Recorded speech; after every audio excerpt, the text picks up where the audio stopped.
আপনার বাবা মারা গেছে, সেই সময় আপনি অনেক কান্না করতেছেন। এখন কিছু লোক আপনার পাশে আসবে এবং আপনার মাথায় হাত বুলাই দিবে। কিছু লোক আপনার মাথায় হাত বুলাই দিবে এবং তখন আপনাকে বলবে যে আচ্ছা, বাবা মারা গেছে, কান্না করো না, আমরা তো আছি। বাবা মারা গেছে তাতে কি হয়েছে, আমরা তো আছি। এরকম কিছু কথা বলবে যে আমরা কি মরে গেছি, আমরা আছি না। বাবা মারা গেছে তাতে কি হয়েছে, আমরা আছি না, আমরা পাশে থাকবো, কান্না করিস না, মাথায় হাত বুলাই দিব।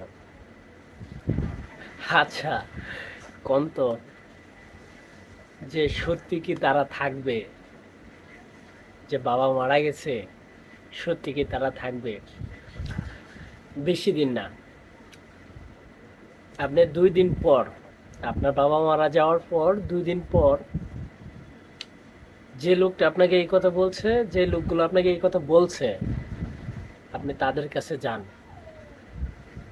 এবং তাদেরকে একটু সাহায্য করতে বলেন যে আমার এই সমস্যা, আমার কিছু টাকা লাগবো, বা আমি একটা সমস্যার মধ্যে আছি বা একটা প্রবলেমে পড়ে গেছি, তা আমাকে কিছু সাহায্য করো।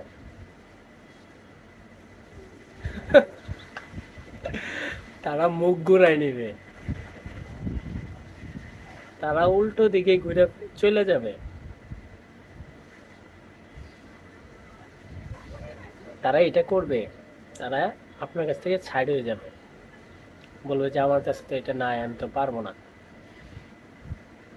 আপনাকে কেউ সাহায্য করবে না। আপনার বাবা মারা গেছে তো শুধু আপনি বুঝবেন। ওই বাবার জায়গাটা এই পৃথিবীতে আর কেউ পূরণ করতে পারবে না। হাজার হাজার মানুষ আপনাকে সান্ত্বনা দিবে, হাজার হাজার মানুষ আপনাকে প্রতিশ্রুতি দিবে, কিন্তু বাবার জায়গাটা কেউ পূরণ করতে পারবে না। এটা কেউ পূরণ করবে না। আমি বুঝি আমার বাবা নাই, আমি বুঝি যে আমি কিভাবে সারভাইভ করতেছি, আমি কিভাবে চলতেছি, আমার লাইফটা কিভাবে চলতেছে, সেটা আমি বুঝি। তো একটা কথা মাথায় রাখবেন, কারো কথায়, কারো অনুসারে আপনার চলার দরকার নাই। যদি আপনার বাবা না থাকে, আপনি মনে করবেন এই দুনিয়াতে শুধু আপনি একাই আছেন, এবং নিজের বুদ্ধি, নিজের মস্তিষ্ক খাটিয়ে বড় হন, নিজের চলাচলটা নিজে একা করেন।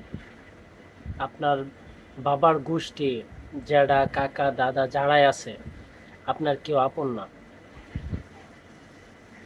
আমার বাবা মারা গেছে, আমাকে খোঁজ নেওয়ার মতো কেউ নাই। আমার জ্যাঠারা দাদারা, আমার দাদা নাই, মানে আমার জ্যাঠারা আছে, আমার জ্যাঠাতো ভাইরা আছে।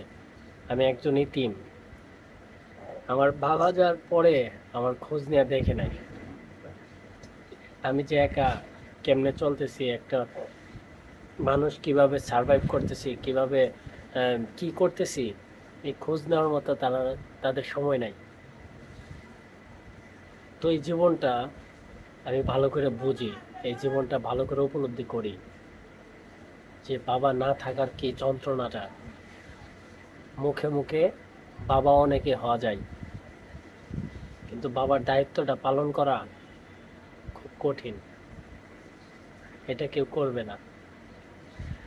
তো যাই হোক, দিন শেষে শুধু আপনি একাই, এটা মনে করবেন যে আপনি দিন শেষে একাই। আল্লাহ হাফেজ।